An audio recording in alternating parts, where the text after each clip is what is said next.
J'animais une émission de télévision depuis quelques années, dont le principe était de venir en aide directe à des gens qui nous appelaient, que ce soit pour une plainte, pour les aider à retrouver quelqu'un ou partager leur avis sur une situation. Nous envoyons alors notre équipe de reporters sur place pour voir ce qu'il s'y passe, et si possible, aider locuteurs.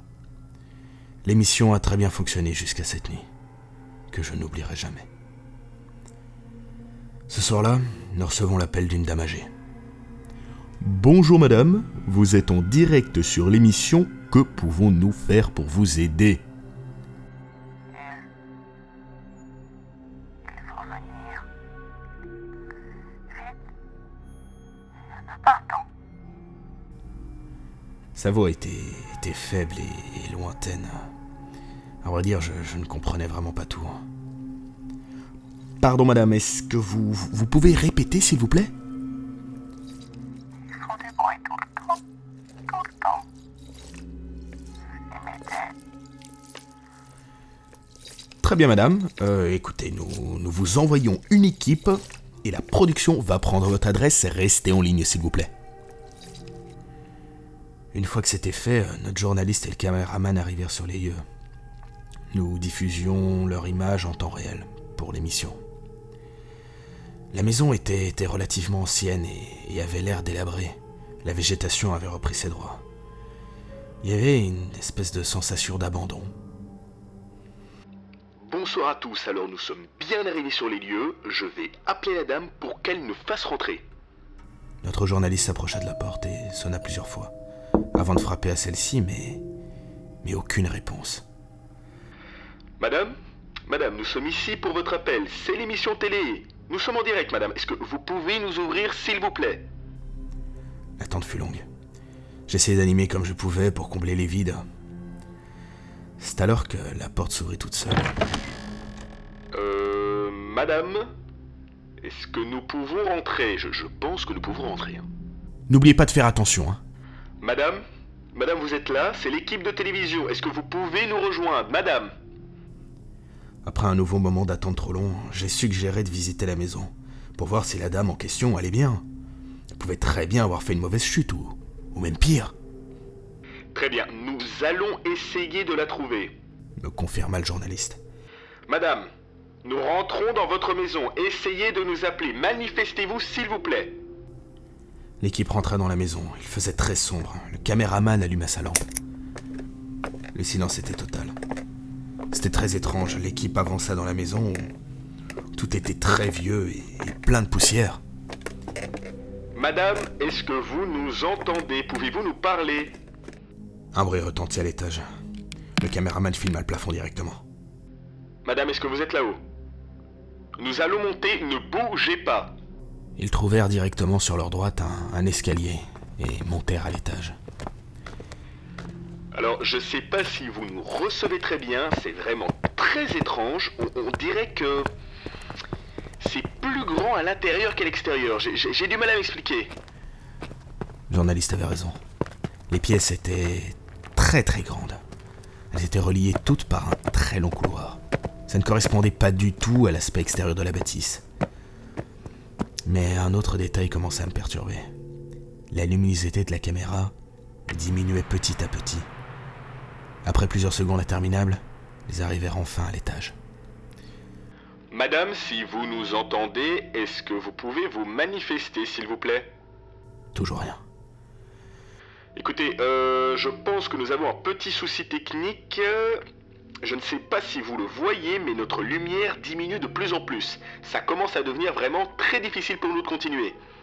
Écoutez, essayez de sortir d'ici. Je pense que nous ne pouvons plus rien faire pour cette dame, malheureusement. Écoutez, très bien, nous allons partir maintenant.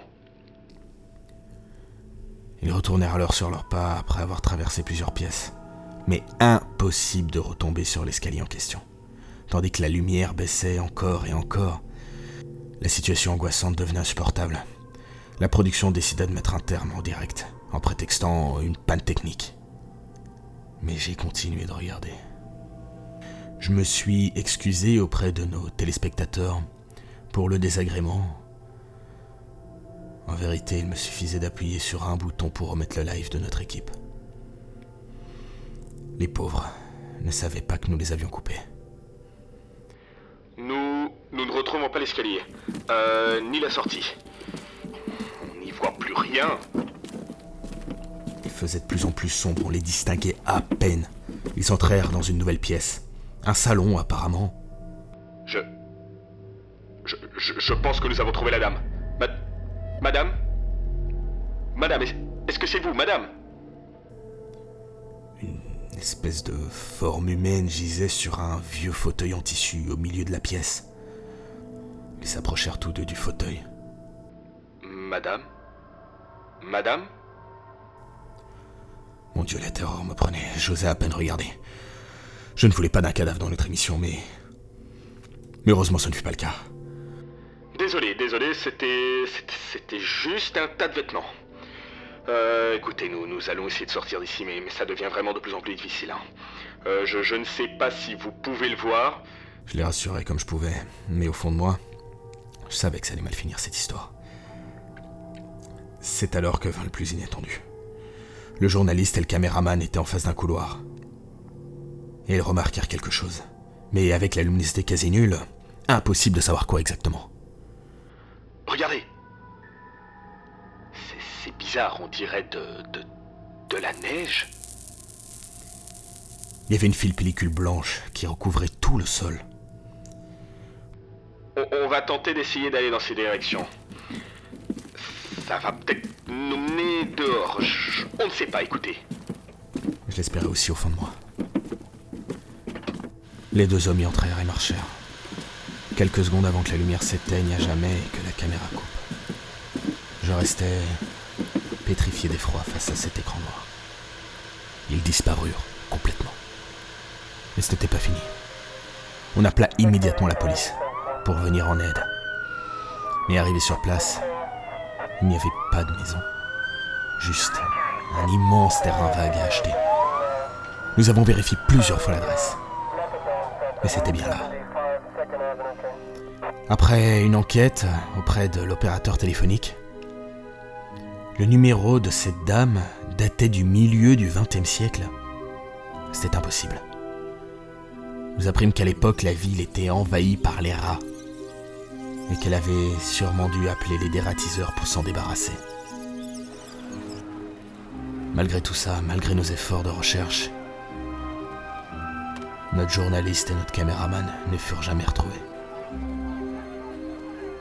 L'émission s'arrêta définitivement après cet épisode horrible. Et pas un jour ne se passe sans que je ne repense à cette nuit.